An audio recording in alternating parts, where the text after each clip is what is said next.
Bonjour à tous, je fais cette vidéo rapide pour partager avec vous une actualité, une bombe qui vient de tomber. Donald Trump a signé un décret hier qui autorise les fonds 401 à investir dans divers actifs comme le private equity, l'immobilier, mais aussi et surtout les crypto-monnaies, donc Bitcoin. C'est quoi un fonds 401? Donc, un fonds 401, euh, on peut le, on peut le comparer au plan d'épargne retraite en France. Donc, ce sont des fonds euh, qui permettent aux Américains d'investir pour préparer leur retraite. Donc, ces fonds-là, ils sont très régulés. On ne peut pas mettre n'importe quoi dedans. Donc, jusqu'alors, il n'était pas possible de mettre des crypto-monnaies.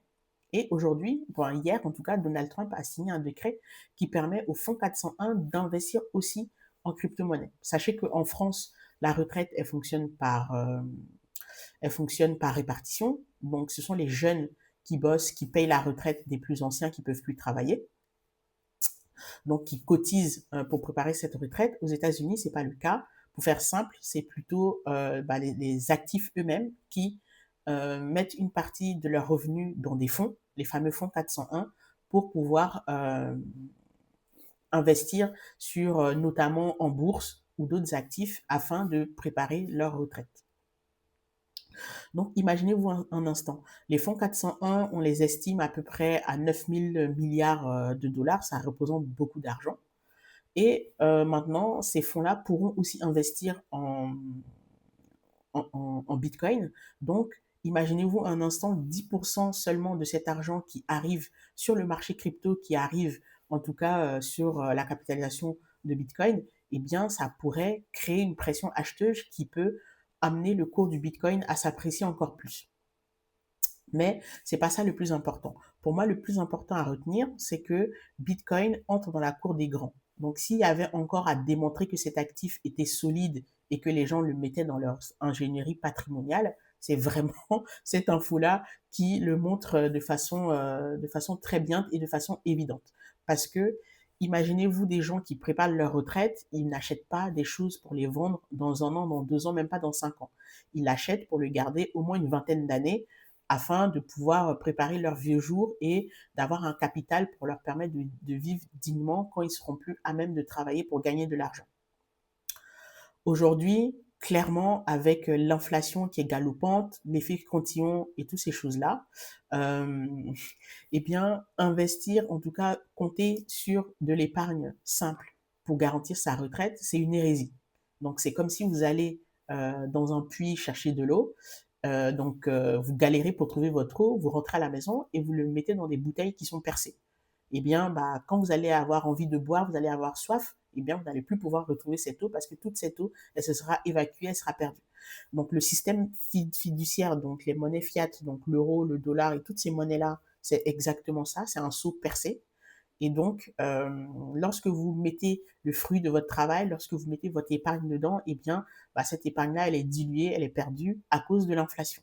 Donc, il faut avoir des actifs. Donc, des raisons pour lesquelles aux États-Unis, eh bien, les gens, pour préparer leur retraite, ils investissent. Et aujourd'hui, on les autorise à investir maintenant dans l'un des actifs qui capte le plus la liquidité au monde, à savoir Bitcoin. Un actif qui est solide, dont le nombre de pièces en circulation est limité, donc un actif qui est déflationniste, dont le cours s'apprécie avec le temps, donc qui remplit vraiment toutes les conditions d'un actif de réserve pour la retraite de quelqu'un. Et maintenant, aux États-Unis, plutôt que chacun le fasse un peu comme il peut, on autorise directement les fonds officiels de retraite à directement investir dessus. Donc, c'est vraiment énorme. Ils prennent vraiment, je pense, on va dire, une longueur d'avance par rapport aux autres pays. Ils sont en train de vraiment préparer l'après-dollar. Donc, ils veulent que les États-Unis captent le plus de Bitcoin possible. Et Donald Trump, il l'avait dit lors de la conférence à Nashville, qu'il voulait faire des États-Unis la capitale des crypto-monnaies, la capitale de Bitcoin. Eh bien, il est en train de le réaliser. On le voit bien avec toutes les décisions qu'il a prises depuis qu'il est arrivé au pouvoir, Genius Act, Anti-CBDC Act, la nomination de Paul Atkins à la tête de la Security Exchange Commission, enfin, pas mal de choses, des décrets, etc., qui ont été votés pour favoriser le fait que les États-Unis deviennent un endroit crypto-friendly. Et c'est pas pour rien, en fait. C'est pas pour les beaux yeux, en fait, des bitcoiners, mais c'est parce que ils se rendent compte, en tout cas, aux États-Unis, ils se rendent compte que il faut préparer l'après-dollar, il faut préparer le fait que les gens vont plus utiliser cette monnaie qui se dilue avec le temps, mais utiliser une monnaie dure comme le bitcoin. Ça aurait pu être l'or, mais sauf que la différence, c'est que l'or a des propriétés qui sont souvent qui sont complexes, donc notamment le fait de déplacer l'or, sa conservation, etc., etc. Là où Bitcoin est vraiment, on va dire, l'or numérique est vraiment euh, la monnaie qui fonctionne avec ce monde digital dans lequel on vit. Donc, il était important pour les États-Unis de prendre une longueur d'avance, et c'est ce qu'ils sont en train de faire aujourd'hui avec toutes ces lois qui sont votées à gauche à droite, et ce décret aussi qui rentre dans cette dynamique.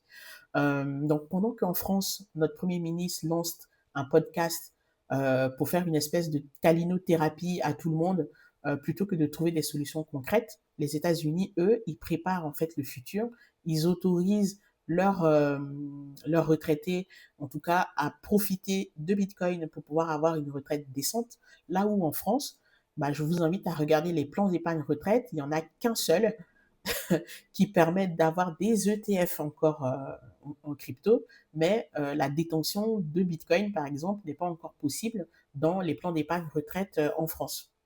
Et en plus, notre retraite, on compte sur la capitalisation, donc pour l'instant, elle est sur la répartition, donc la capitalisation, pour l'instant, elle est hors du coup.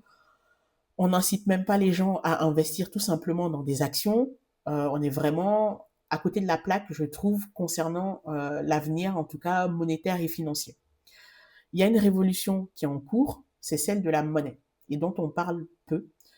On parle beaucoup de la révolution avec l'intelligence artificielle, le fait que va falloir maîtriser l'intelligence artificielle si on ne veut pas perdre son boulot, etc., etc. Beaucoup de choses. Toutes ces choses-là, effectivement, c'est vrai. L'intelligence artificielle est en train de bouleverser la façon dont l'humain est productif, mais il y a aussi une autre révolution qui est en cours, c'est celle de la monnaie, c'est-à-dire la monnaie qu'on utilise. La monnaie dette, elle est en train, pour moi, de vivre ces dernières décennies, parce que on ne peut pas continuer dans un système où la dette ne fait qu'augmenter, augmenter, augmenter. À un moment donné, il n'y aura plus personne pour acheter cette dette et il y aura une crise de la confiance dans ces monnaies dites fiduciaires, d'ailleurs qui sont basées uniquement sur la confiance.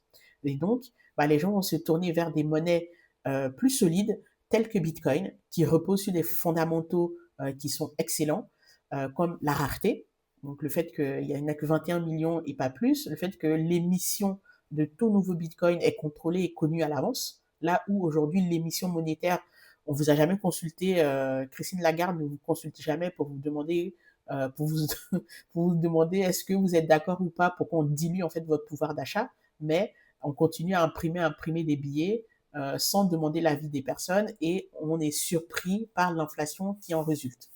Donc, à un moment donné, ce système-là va prendre fin et Bitcoin sera là pour le remplacer. Et donc, les États-Unis l'ont compris, ils sont en train d'en accumuler le plus possible.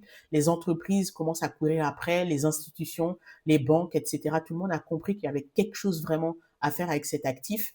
Donc, ils commencent à en accumuler. Et pour moi, ça dénote en tout cas d'une tendance de long terme qui est que Bitcoin va devenir l'actif de réserve par excellence et ensuite la monnaie qui sera utilisée pour, en tout cas, concurrencer les monnaies qu'on connaît aujourd'hui. Voilà, c'était tout pour cette vidéo d'analyse de cette actualité chaude.